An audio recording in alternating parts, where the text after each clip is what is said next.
I guess. But we are bringing money to this community. And we are not doubting your ability to do a good job. What we're doubting is your ability to operate on a profitable basis without some tax increment financing. And I just don't think that's fair when the Reed family has started from scratch, built this good business, and now we're going to take the business and just divide it in half by giving tax increment financing. And I don't think that's a fair situation. Tax increment financing, I understand from the history of past history, was devoted mainly to trying to get industrial jobs into the community and create more jobs for the community. Now, I would not, if there was no good motel in Chester and we needed to have a motel attractive here, then I'd be in favor of trying to help you bring a motel to Chester. But the fact is, we've got a real good motel in Chester. It's larger than adequate to service our needs, so why should we use taxpayer money, tax-free money would be a better way to put it, right, tax-free money, to create competition for a business that has already sustained itself on its own. I just think that's wrong. I'd like to ask the mayor and the aldermen to look at this as individuals.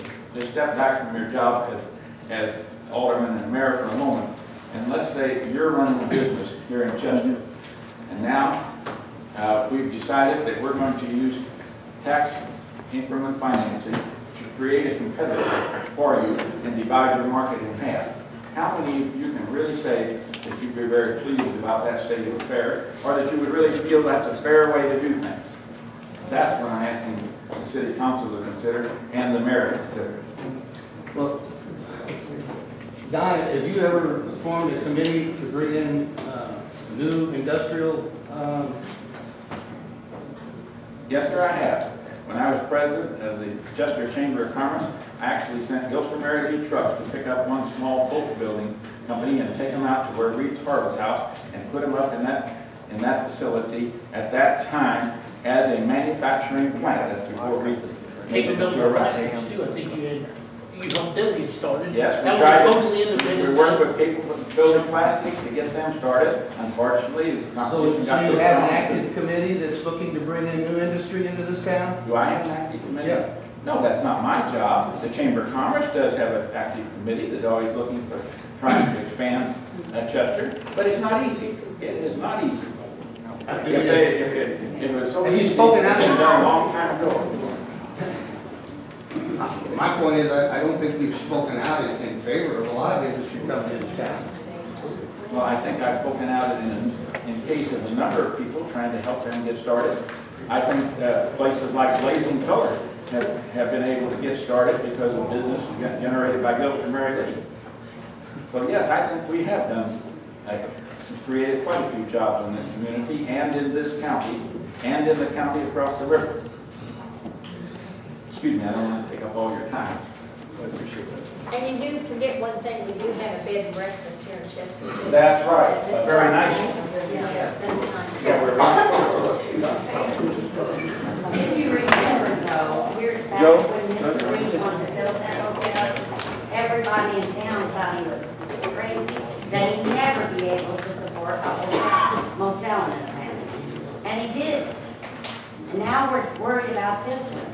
You know, if he wouldn't have built that one, we'd never had it if he would have listened to the people in town, in Chester.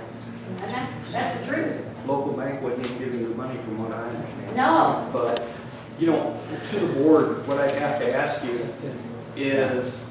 No, that's incorrect. He just made an incorrect statement. I can answer the question about the local bank, but Yeah, I you serve are. on the board, so does John. Do I say that out loud? The bank was very anxious to work with them to build it. I will say that the bank did ask Mr. Reed, was he sure he needed a motel that big, because it looked like a rather large motel that he was building. But there was no hesitancy about the local bank wanting to loan him money. Yeah, no, But In they fact, we did. did loan him the money. And later, when he got bigger, he was able to get a better rate at another place. And there's no hard feelings about that, because he still had their account with the bank. I just had a couple things that I wanted to comment on. When the gentleman began his presentation, he started off by saying, don't think about who your kids go to school with, don't think about the past, don't think about your friends, don't think about Chester, basically. And essentially because they know if they build this hotel, it's going to put the Reeds out of business. They know it will. And they're going to laugh and shake their head, but if they want to build a hotel and they think they can be profitable, then do it not in the TIF district or with TIF money, like they did.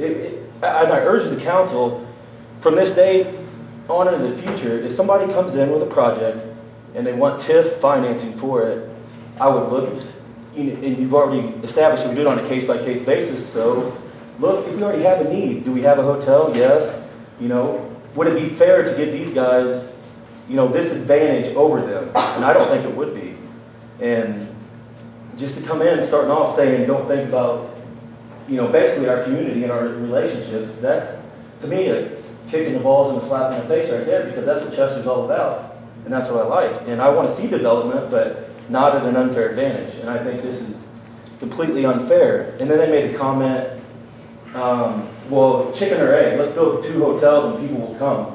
Like, I don't think that's a chicken and the egg scenario. That's like a chicken and a chicken. And I mean, pretty soon you got that rooster before you can have an egg. I think the rooster would be the attractions and businesses and all this other stuff for Chester, and not, you know, 2 chickens setting their clubs at each other, and they're both going to starve and there ain't going to be any eggs.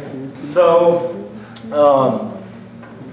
I guess that's where I stand. And then these companies, they look at Chester and they do this market research and they see that we have a population of 8,000 people. But we don't. We have 3,000 people who already have a hotel room. You know, anywhere from 10 years of life, you know. So I seriously doubt that this project would get off the ground without this TIF money. And so I would urge the council not to approve this project for TIF financing. If they want to, they said they mentioned, well, we'll build a Motel 6 and charge $39.99 a room. If you want to do that without TIF financing, do it, and you know, we'll see how it progresses. It's $19.99 Okay. Motel 6. Yeah. We'll see how it progresses, and we'll see if, you know, where things go. I just don't. This project just gives me an uneasy feeling in my stomach. I don't know. And then, you know, it's like the perfect scenario. We got this TIF financing. We got these experts. We got a local face on it. You know, a guy who's got this property before. The only thing I got out of that presentation is maybe the property owner needs to have the code enforcement officer go check this property, because it looks like there's several violations I see right there.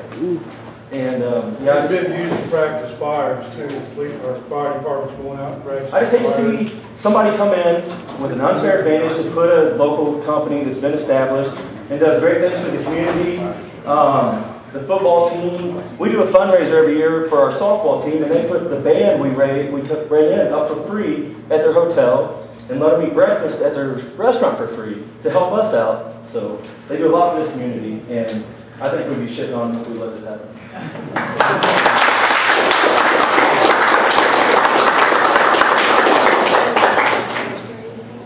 So I just want to say a few things. God, this is going to be a long meeting. Not so much for or against, but there's been an awful lot of slamming that the Reeds built this hotel without TIF money. Sorry that the Reeds built this hotel without TIF money. They built it 18 years ago. The TIF was formed 14 years ago. There was no TIF money then, so that's why they built it without TIF money. Probably they would have built it with TIF money had there been a TIF funding then. So guys, you need to get off that. They built the thing. When they built it, there was no advantage to TIF. They had no way of using the TIF money, or they would have probably used it. You know, so everybody keeps slamming that they're trying to build this with government money. TIF money is not there, people. TIF money is not there unless they build that hotel. There is no money that the city's given them. And if I'm wrong, please correct me. TIF money is not there unless that hotel is built, and the real estate taxes go up. That's where the TIF money comes from.